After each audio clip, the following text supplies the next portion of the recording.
Shaun T, and it's time to trust and believe.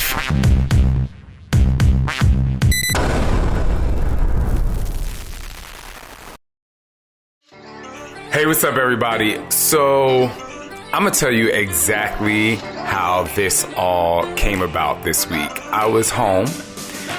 My kids were taking a nap. Our babysitters were just doing the things that they do around the house. And I just got this overwhelming feeling that I just did not look good. And I sent Scott a text message. And before I tell you the text message that I sent him, I want to be very clear. In no way, shape, or form am I judging people or being rude. This is me being very honest and vulnerable and letting you know exactly what was going on in my mind. And before I say this, I'd rather you ask yourself, can I relate to this? Rather than saying, I can't believe Shaun said that. So I sent Scott a text message and I said, I feel absolutely fat today. I don't know why I feel this way. But the weird thing is that I actually find myself attractive. Like, if I wasn't me, I would be like, you look absolutely good. And I was like, if I wasn't me, I would hit on me.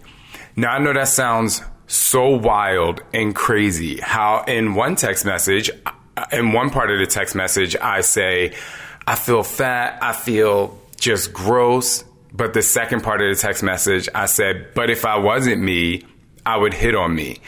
And I want you to think about that for just a second, because a lot of people can say, well, that doesn't really make a lot of sense. How in one mind frame you don't like what you look like, and in the other mind frame you're like, I do like what I look like. And I waited for Scott's reply, and Scott, like usual, always says something really nice. He's like, I understand how you can feel like that. I think you're attractive. But his reply didn't matter. He could have been like, well, maybe you need to work out more, or you are very attractive, so why are you stressed out and you don't look like that? None of that mattered.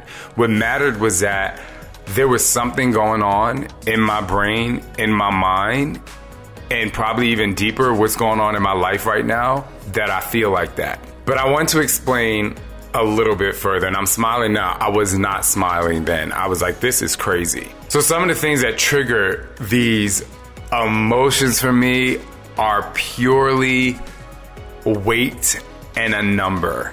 And I know that might sound weird because I don't necessarily weigh myself every day, but because of gaining 50 pounds when I was younger and getting to 224, then getting to 219 pounds, then getting to 200 pounds, there was always this kind of barrier that got in my way.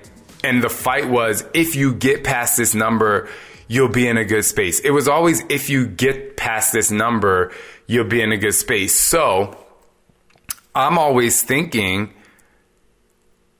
in addition to what do other people think of me, I'm thinking of myself, are you the weight that other people are going to find you attractive? So when I start thinking about weight, that is a huge trigger for me. When I just start thinking about, like, what do I actually weigh, even though I don't get on the scale?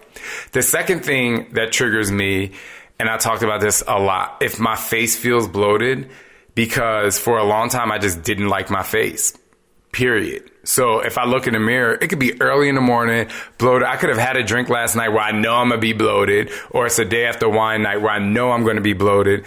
And I look in the mirror and I see, and we see our faces differently than anyone else, but if I see just a little bit of bloat, that's a trigger for me. Another trigger for me is if a shirt doesn't fit the way that I feel like it should fit, neglecting the fact that it was probably just washed and put in the dryer. So regardless of when I put it on, it's still going to be a little tight somewhere. But clothes are another trigger for me.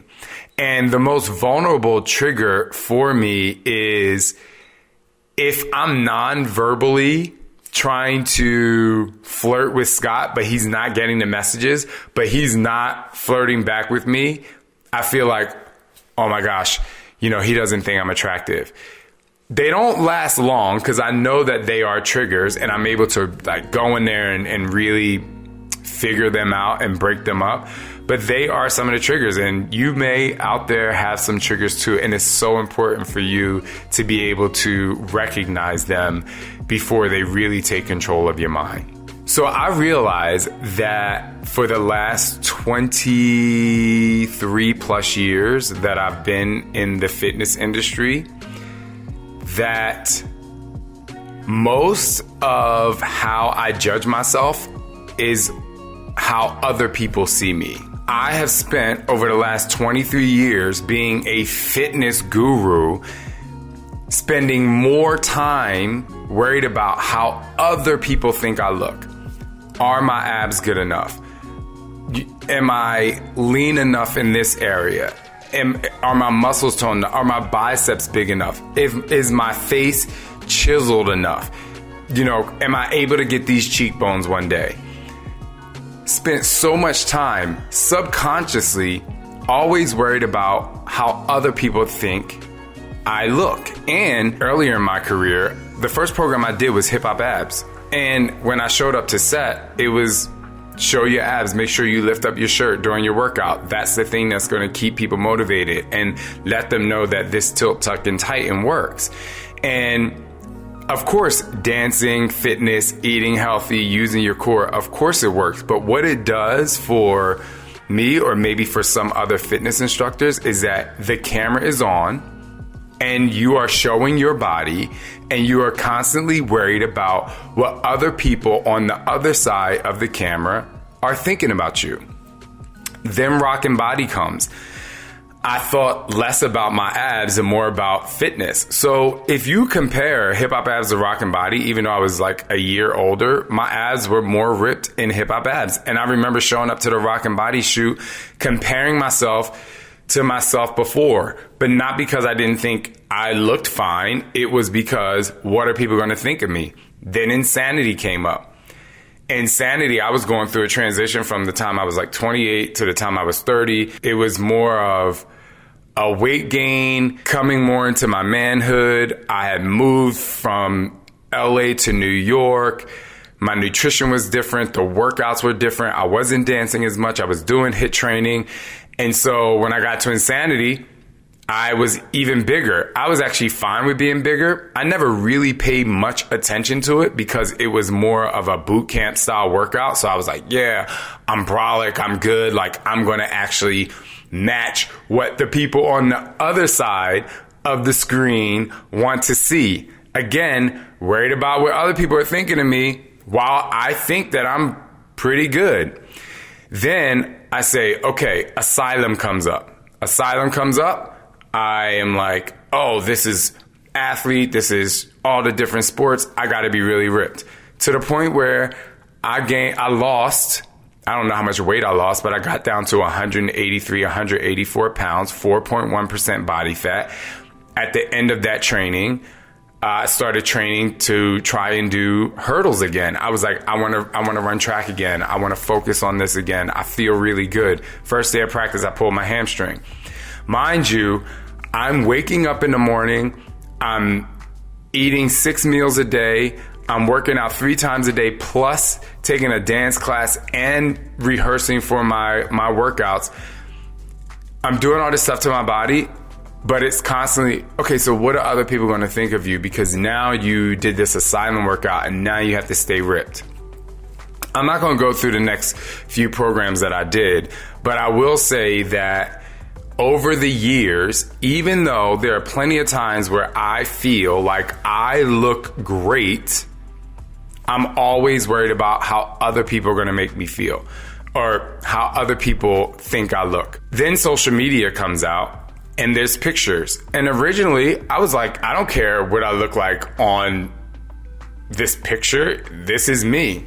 And then filters came out. And then stories came out. And then Snapchat came out. And then Instagram came out. And then it just became this whole thing about how people are viewing you all the time.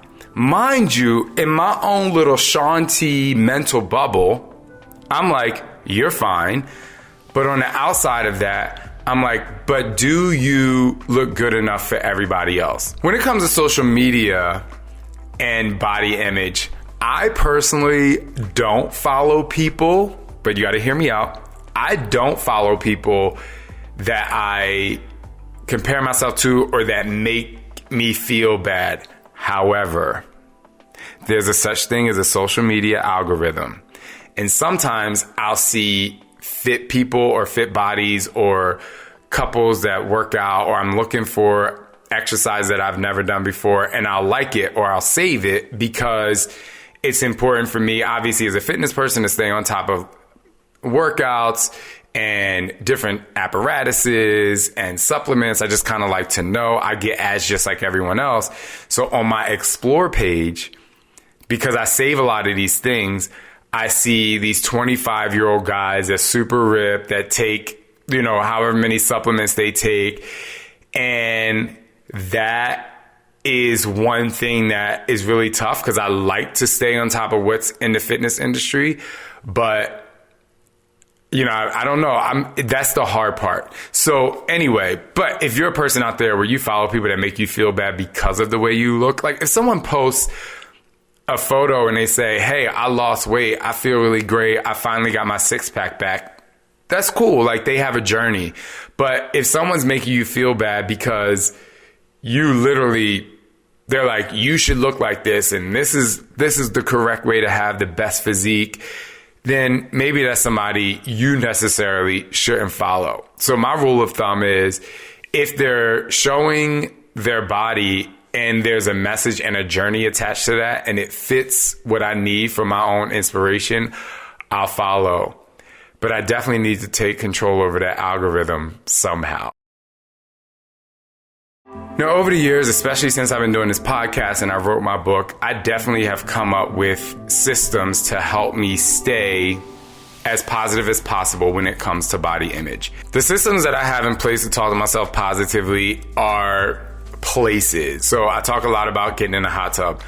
When I get in the hot tub, it's my self-positive talk. It's where I just feel really good. I feel my body feels great in there, and that's where I breathe best. I do my box breathing best, which is a whole nother system that I do. But so that's the one place that I do. That's also, the hot tub is also a place where Scott and I have hot tub confessionals, which is a place where we as a couple have to be honest with each other, and you can't hold anything back. So the hot tub is kind of like my safe haven. Early in the mornings, like I talk about, when I spend time to myself early in the morning, when I have my coffee and I'm watching my news shows, that's another place where, because it's the beginning of my day and I feel most creative, I can be very honest with where I am, and I can set up my day for success. So I can say, well, yesterday maybe you didn't eat enough, or yesterday you ate at the wrong times, and maybe you ate too late and that's why your stomach hurts. I really try to reset in the beginning of my day so that I can really just have the best day. I think even if you as a person out there, you kind of have your health and your fitness together, I think that the beginning of the day is a great way just to reset. You should wake up fresh. You should wake up feeling good. And I initially take the opportunity to reset and press on with my day. And then last but not least, at the end of every single workout or tennis practice that I have, every single one, with tennis, I write down notes in my phone, or I type up notes in my phone of what worked today. And with fitness, I just think in my head, like, what did you feel great about today? And I try to carry that into future fitness workouts that I plan for myself. Or if I'm doing one of my own workouts and I get to that section in a workout again, it's where I find a jolt of energy and confidence, because then I can actually talk positively to myself. And so it really helps with the longevity of me just staying positive in my mind. In my book, I talk about having mirror moments. Find your greatest asset of your body. Like, what do you like about your body? But what I realized this past week is, even though you can practice these things, the things that you have done over the years have either subconsciously or consciously conditioned your mind to think about what it's used to thinking about. And when I say that, I'm just used to thinking how other people view me. And that text message was the first really big eye-opening experience I had, where I literally said, you really got to get a hold of this. Because if in one part of a message you say, I feel fat, I feel gross, and in the other part of the message you're like, well, if I'm not me, if I wasn't me, I hit on me. I was like, you got to figure this out. Then later in the week, I go in the hot tub one day. I'm all prepped. I'm excited to just like get in the hot tub. And I just thought to myself, I look a mess. I look like a dad. I even posted about this. I was like, I look like a dad. Does anybody else have those days where you just feel like you just don't have it? And I post about it and I say that, and immediately people are like, I think you're handsome. Again, you know, in the first conversation I had, text exchange I had with Scott, he's like, you look fine. The second exchange I had was with you, people out there in social media land, where I feel like, I'm like, oh my gosh, I don't look this good. But again, I, in my brain, am trying to live up to other people's expectations of what I look like in my own home. Why do I have to have my hair picked out? You know what? Right now, if you're watching this on YouTube, I'm just going to take out, because I put my headband on because I was like, oh my gosh, my hair is a mess today. So I was like, how can I tame my hair? Even today, there are things we wake up and do to show that we look good, more than doing it for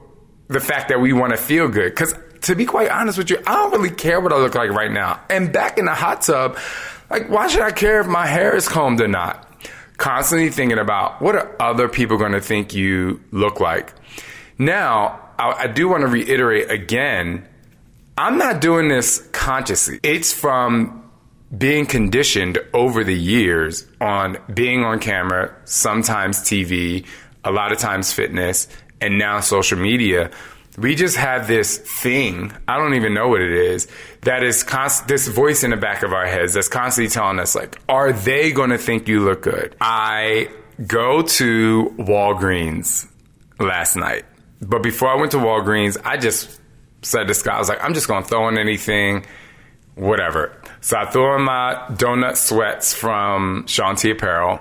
I threw on this hoodie. I had my flip-flops on. They were super bright. I put a headband on that didn't match. None of my outfit really matched. And Scott was getting in the shower. And before Scott got in the shower, I said, I look a mess. I was like, I can't believe I'm about to walk out the house like this. And he was like, you look fine. And I'm just like, I really thought that I looked a mess. So I get to the store and I'm walking through the aisles, and then all of a sudden some woman turned around. She said, you look great. And I'm like, I'm turning around. I'm like, who's she talking to? She definitely ain't talking to me. I was like, she definitely is not talking to me. She's with her husband. We in Walgreens. This is what I look like. And I literally turned around. And she said, no, I'm talking to you. She was like, wow, you look great. I was like, thank you. And then she started walking and she turned around and she said, my son just went out on a date and you look better than him. And I thought this was bizarre because I literally am walking out of the house being like, I look a hot mess. But the reason why I said to Scott, I don't think I look good, is because I'm like, what are other people going to think I look like? So I get up to the cash register in Walgreens. And there's a woman, she's got to be 62 plus. And she was like, wow, I love those pants. Oh my goodness, you have so much style. And I'm like, what is happening? She's like, where'd you get those pants from? And I was like, Shaun Apparel. And I wrote my website down for her. She was like, I'm going to get your pants. They are so great. Oh my gosh, this is so cool. But then I sat there for 5 minutes and I was like, Shaun, you really have to reflect on why you are worried about how other people look at you, especially when you feel like you look great. And the funny thing is, I used to try so hard to be under 200 pounds. It was a block for me. It was one of those things where I was like so fixated on the number. And then maybe about 5-6 years ago, I was like, 190 is my number.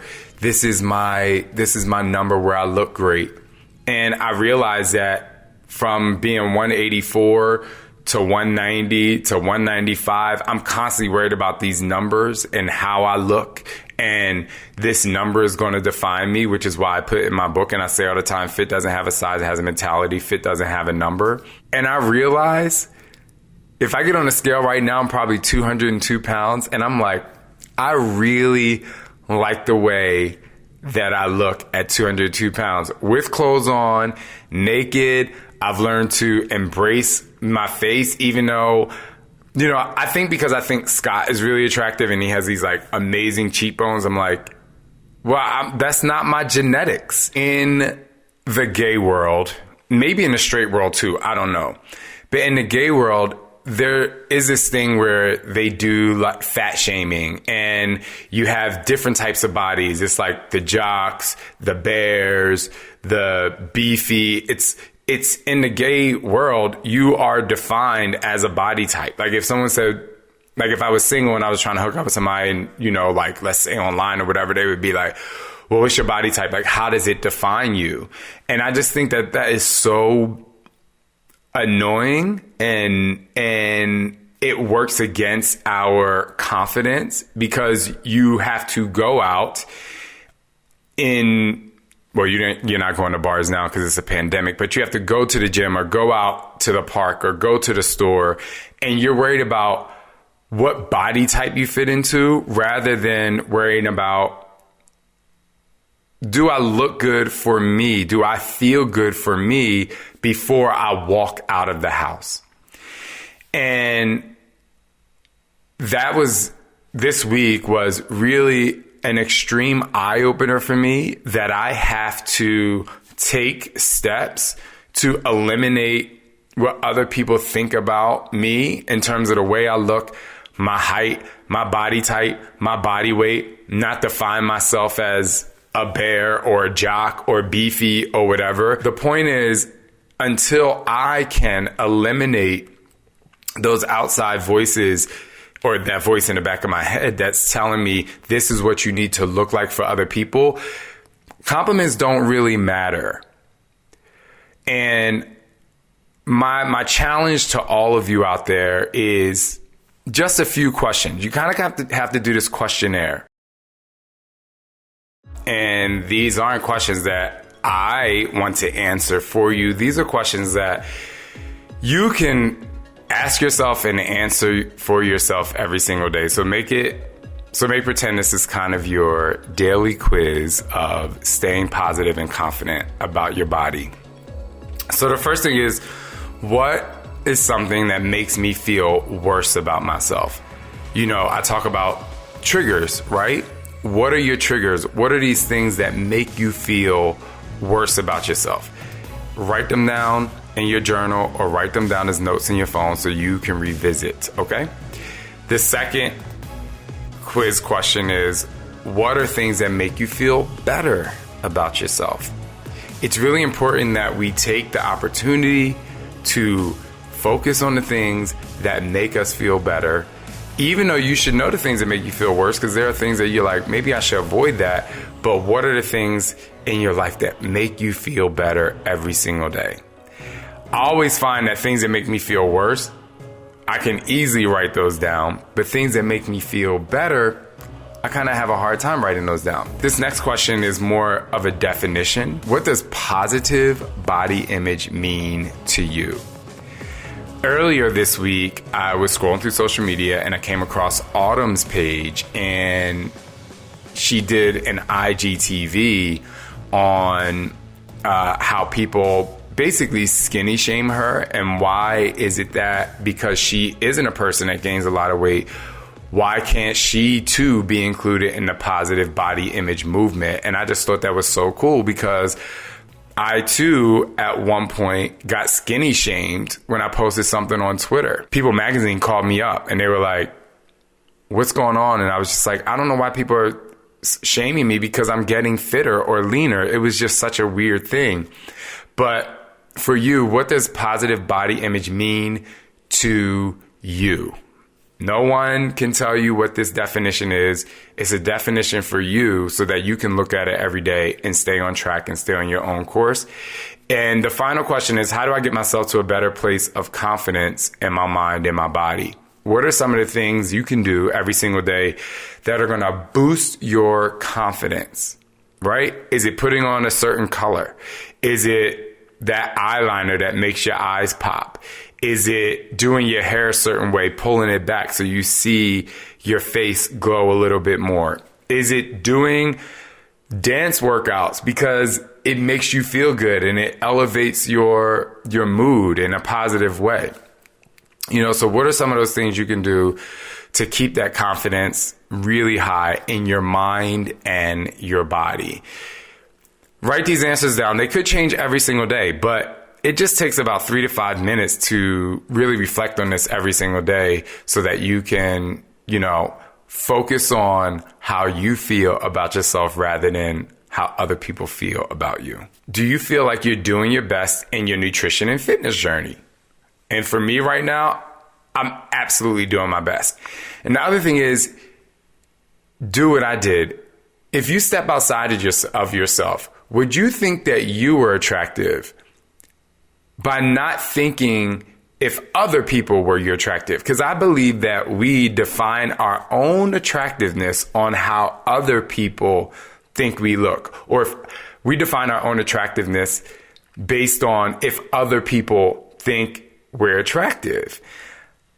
And I'm on this mission to literally stop doing that. And while I'll continue to do my mirror moments, and while I will definitely continue to work out and stay fit and do the best that I can do in my nutrition and all that, I have to start to exercise, getting dressed, going outside, and walking next to myself and being like, this is who you need to look good for. You only need to look good for you. But other than that, you have to go a little bit deeper and really talk to yourself or ask yourself, am I doing the best that I can do? Am I staying committed? And the bigger question is, why am I gaining the weight?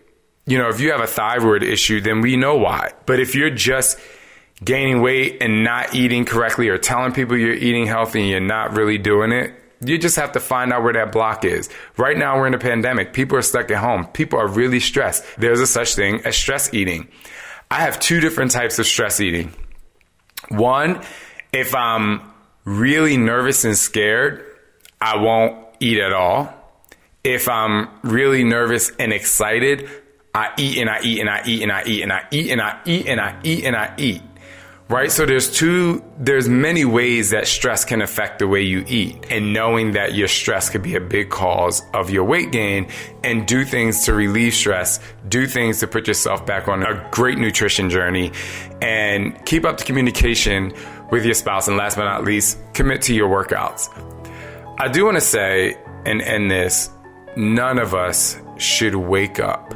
None of us should wake up and want to look good for other people, especially people who you don't see every day, especially people you don't have an interpersonal relationship with, right?